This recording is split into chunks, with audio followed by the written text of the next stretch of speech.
How are we doing, guys? And welcome back to All Leeds TV. This is your Southampton versus Leeds match preview. We're going to be discussing all things ahead of this game at St Mary's. I will just note that I am not filming this before. I am filming this before the pre-match press conference from Jesse. So in terms of potential injuries, potential quotes from the press conference, I'm not really going to be able to do any analysis on that because it hasn't happened yet. So I'm just going to talk purely about the game from a tactical, general feeling on the game, really. Going to talk through the general stuff we don't normally do on a match preview. So just looking up at my notes because there's quite a few things I want to cover in this pre-match. So the first things first is it's been a positive start to the season for us. I think there's a really good feeling around the football club. I think fans now, in terms of there's been very split, I think it's fair to say, initially on Jesse Marsch, and I think ever since that Brentford game, I think a higher and higher percentage have really started to buy into Jesse Marsch's ideas. It's not a criticism, by the way. Everyone's entitled to an opinion.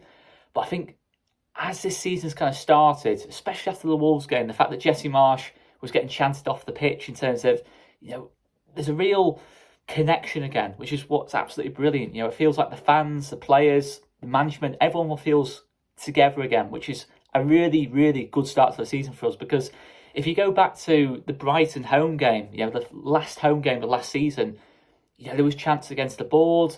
It all felt so negative until obviously Pascal Strick scored that equaliser, and it's an incredible turnaround in such a short space of time. Considering we haven't played we've played 2 competitive matches in that time frame, so it's a massive turnaround, and it shows the nature of football really that results when they're positive, things can turn very quickly. And it is a good start to us, but it is only one game. It is only one game. And ultimately, taking the emotion out of it, looking back at the game, Wolves will feel a bit unlucky that they didn't get something from the match. I think a draw probably would have been the fairer result, but we showed fantastic character, brilliant fighting spirit to get, come from behind, very early on. Come through a really difficult spell, in that first 20 minutes of the second half, which I think everyone's alluded to. Jesse Marsch, Bruno Lage, everyone in terms of Leeds content has alluded to those 20 minutes in that second half. But we got through it. I think last season, I'm not sure we would have got through that spell. We found a way back into it, made some really good subs, and ultimately won the match and finished the game really strongly and saw it out pretty well. But again, it is only one game in. This game against Southampton is a totally different test. On paper, you'd say Southampton are not as strong as Wolves, but they're going to test us out in a different way. This is a game which I'm expecting to be a high press against a high press. I think both teams play a similar-ish style of football. I think they're both going to be looking to ask questions. The technical quality of both teams. We're going to be looking to put pressure on each other, in terms of not allow, little safe passes to be made around the back. It's going to be very much high pressing and really asking questions early doors from the off, really, because Southampton, looking at this game from their point of view, they've not made the start they wanted to. They had bad momentum in terms of finishing last season. They'll be desperate to make a good start in this game and to get the win in this game, because their run of games after this is pretty horrendous, really. And speaking to Dan, the Southampton fan whose opposition preview will be out tomorrow evening as well, so make sure you check that out. It's a big game this for Southampton. It's a big game for us as well. So I'm expecting both teams to be flying out the blocks, high pressing, playing very vertical football, getting from back to front very, very quickly.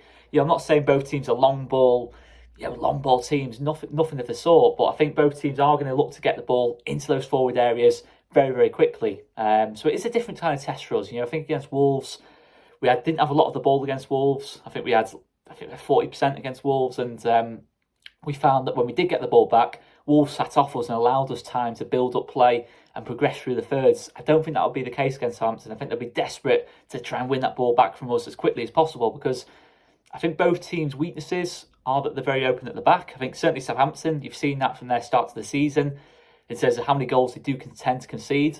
But even with ourselves, I think obviously we're still growing defensively. We're still getting that fully settled back four, together, and that's something that's a very big factor in this start to the season for us. And I will go on to that a little bit more in this preview.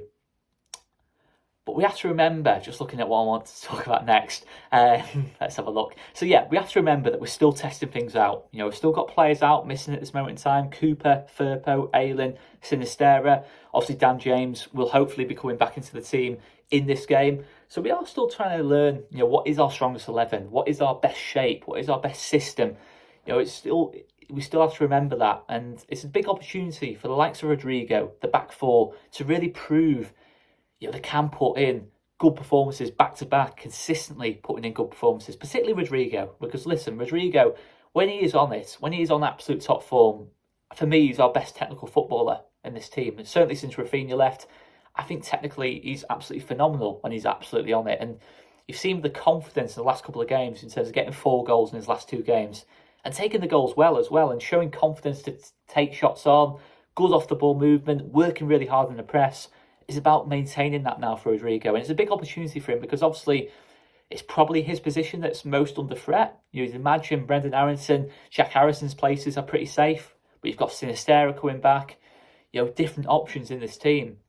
So it is a big game for Rodrigo. It's a big game for the back four as well, because obviously the centre-back pairing of Robin Koch, Diego Llorente will come under pressure from Pascal, Liam Cooper.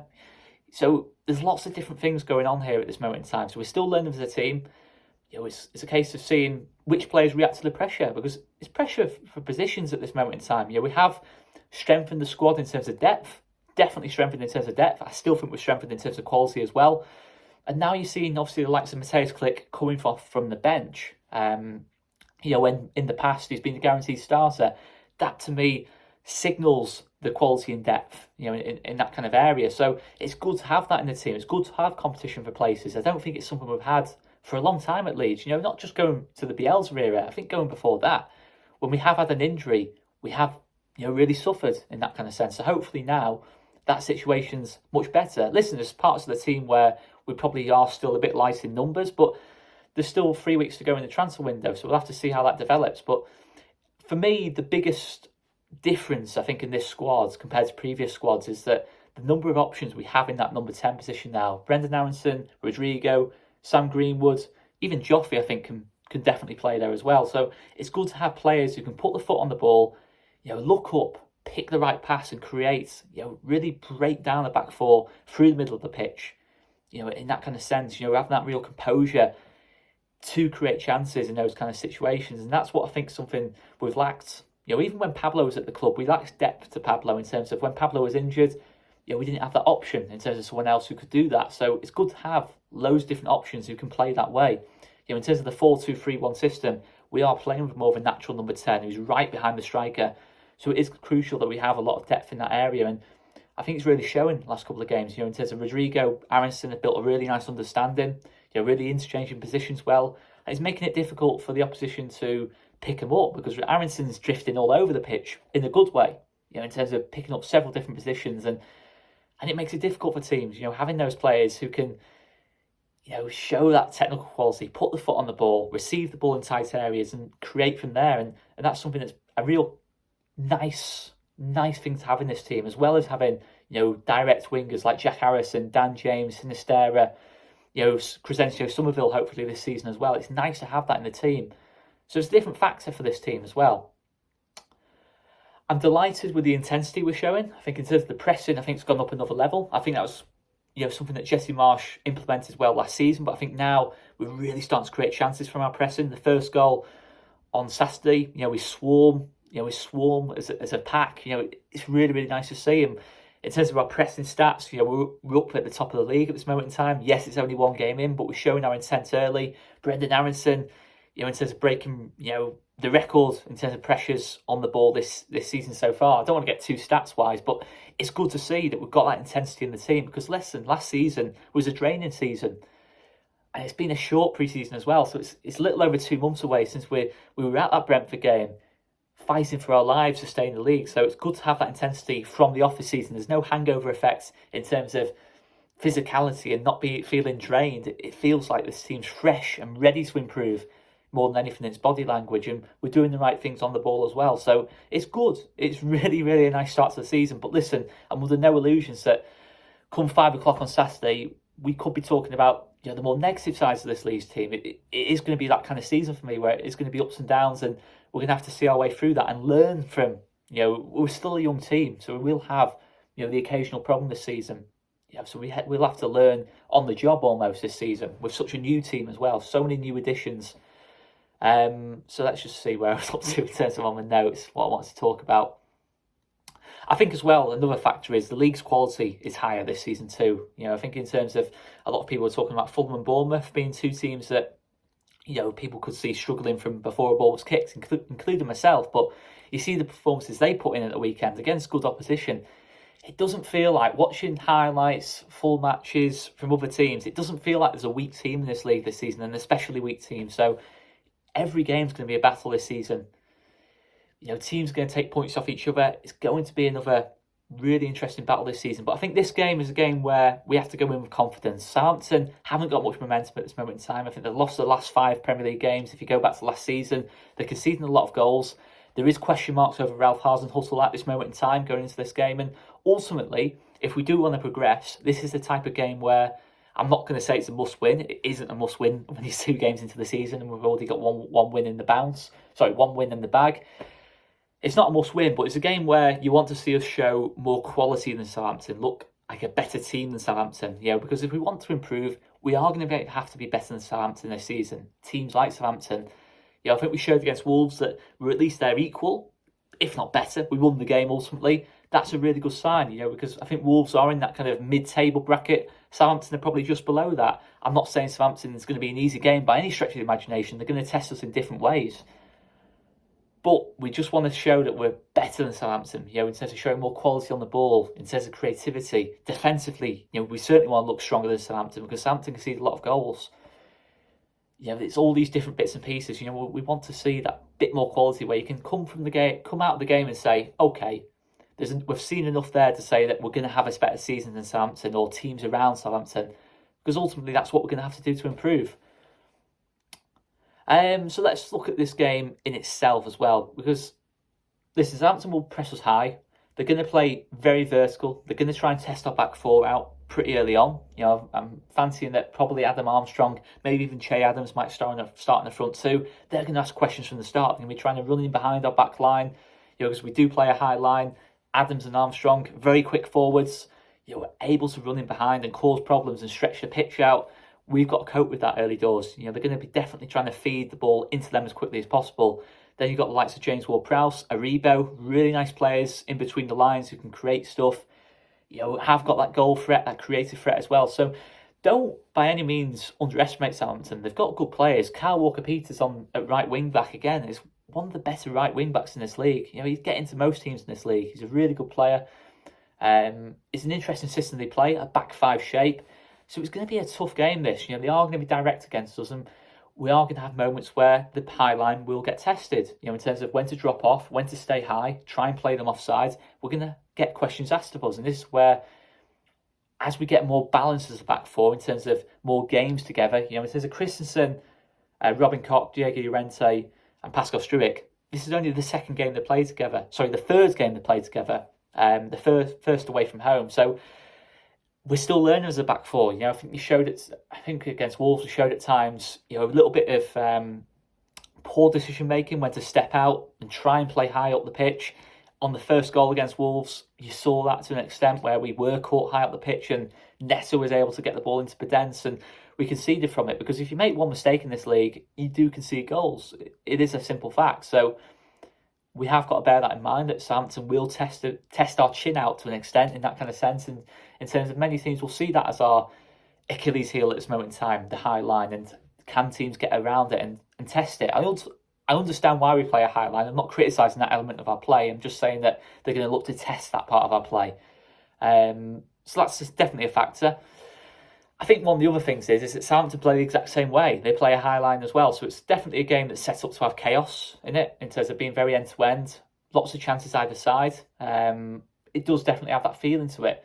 I do feel that we will play the same starting 11 that we played against Wolves. So Aronson, Rodrigo, Harrison, Bamford will likely be the front 4.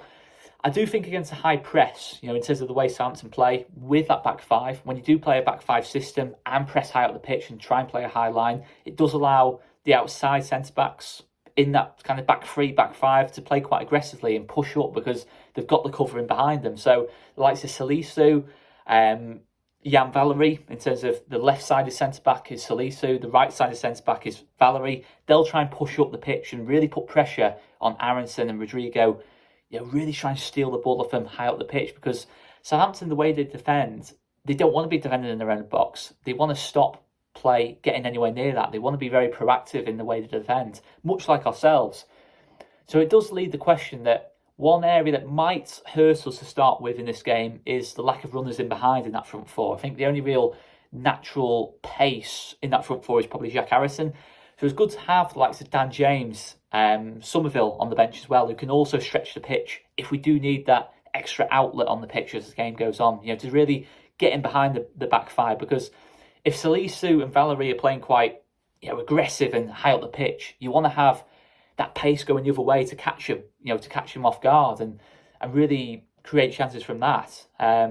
Against Wolves, they sat so deep that we didn't really have situations like that because they were always defending in their own box, and we just needed the likes of Rodrigo, Aronson to combine and create chances in front of them almost in that kind of sense. So we want to try and get in behind them. We might need to use Dan James and Somerville off the bench if things don't start well, because that is what Southampton will want. Will not want. They won't want us making runs in behind them. So it's an interesting one. I think it's definitely the onus is on Aronson and Rodrigo to create the chances, in terms of they are going to be in very congested parts of the pitch in this game. So it's interesting in that kind of sense. Lots of different battles, but it's good to have options off the bench. Obviously, Click, again, we might want to make a midfield free at times. If we are trying to manage the game, if we do start to lose the ball and have very little possession like we did against Wolves, we might want to make that move. So it's going to be lots of different interesting facets to this game, but we have good depth, we have good options out wide. We can win this game. We can win this game. With lots of areas where we can hurt Southampton. They have problems at the back. We have got the quality players who can take the ball to feet and create chances. We've got the players who can run in beyond in Harrison. We've got Bamford in there who's always going to get chances. So we will get opportunities in this game, but defensively, they will ask questions of us. They have got good enough quality to cause us problems. So don't go into this game too overconfident, but there is reason to be confident. I do think this is a game where we can show that quality for 90 minutes and that consistent quality as well, because it feels good. The place feels good at this moment in time. So let's see what we're all about on Saturday. It's another test. Can we get that second win? Can we get 4 points on the board? 4 points on the board would be a really good start.